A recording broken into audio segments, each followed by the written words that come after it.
Hi friends, இன்றைக்கி நம்ம பார்க்க போகிறது காரைக்குடி ஸ்பெஷல் பொரிச்ச குழம்பு எப்படி செய்கிறதுன்னு பார்க்கலாமா?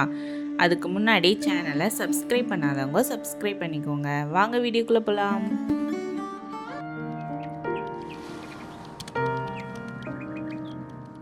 அதுக்கு நான் இன்றைக்கி ஒரு கடாயில் 2 டேபிள் ஸ்பூன் எண்ணெய் சேர்த்துருக்கேன். எண்ணெய் நல்லா காஞ்சதும் அது கூட ஒரு டேபிள் ஸ்பூன் சோம்பு, பிரியாணி ஸ்பைசஸ், கொஞ்சமாக கருவேப்பிலையும் சேர்த்துக்கலாம். இப்போது இது எல்லாம் நல்லா பொரிஞ்சதுக்கப்புறம் நம்ம கீரி வச்சுருந்த 2 பச்சை மிளகாவையும் சேர்த்துட்டு அது கூடவே மீடியம் சைஸ் பெரிய வெங்காயம் ஒன்றையும் நல்லா நைஸாக நறுக்கி சேர்த்துருக்கேன். இப்போது இந்த வெங்காயம் நல்லா வதங்கி வரட்டும்.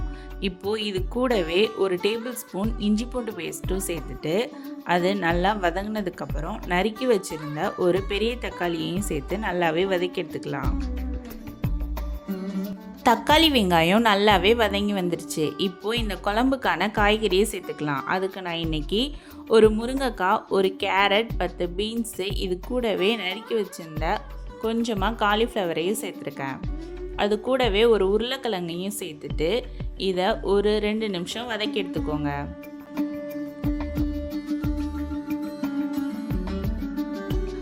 அடுத்து இந்த காய்கறி கூட நறுக்கி வச்சுருந்த 4 கத்திரிக்காயையும் சேர்த்துக்கலாம்.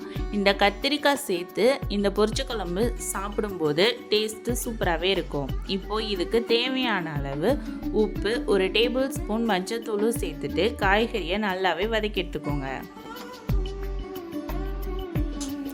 இப்போது இதுக்கு தேவையான அளவு மசாலா சேர்த்துக்கலாம். அதுக்கு நான் இன்றைக்கி 2 டேபிள் ஸ்பூன் மிளகாய் தூள், அது கூடவே 3 டேபிள் ஸ்பூன் மல்லித்தூளும் சேர்த்துருக்கேன். இந்த மல்லித்தூளில் ஜீரகம், சோம்பு எல்லாம் கலந்து அரைச்சனால அதை மட்டும் 3 டேபிள் ஸ்பூன் சேர்த்துக்கலாம். இப்போது இது எல்லாத்தையுமே ஒரு நிமிஷம் மட்டும் வதக்கி எடுத்துக்கோங்க.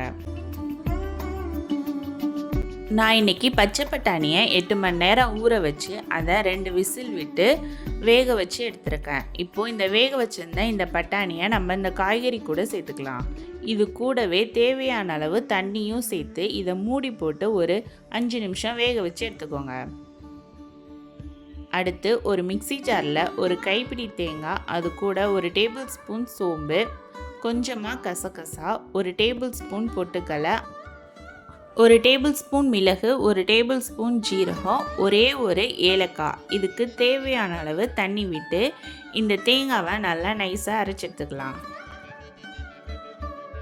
கொதி வந்து காய்கறியும் முக்கால்வாசி வெந்து வந்துருச்சு. இப்போது இந்த ஸ்டேஜில் கொஞ்சமாக புளி தண்ணியும் சேர்த்துக்கலாம். புளி தண்ணி எதுக்காக சேர்க்குறோம் அப்படின்னா, நம்ம தேங்காய் அரைச்சி செய்யும்போது இது சீக்கிரமாக கெட்டு போகாது, அதனால தான். அது கூடவே நம்ம அரைச்சி வச்சுருந்த தேங்காவையும் சேர்த்து நல்லா 2 கிண்டி விட்டுட்டு இந்த குழம்ப ஒரு 2 கொதி மட்டும் விட்டு இறக்குனீங்கன்னா ஒரு டேஸ்டியான அட்டகாசமான பொரிச்ச குழம்பு ரெடி. இந்த குழம்பு ஒயிட் ரைஸ் அப்படி இல்லை அப்படின்னா இட்லி, தோசை, சப்பாத்தி கூட சூப்பராக இருக்குங்க.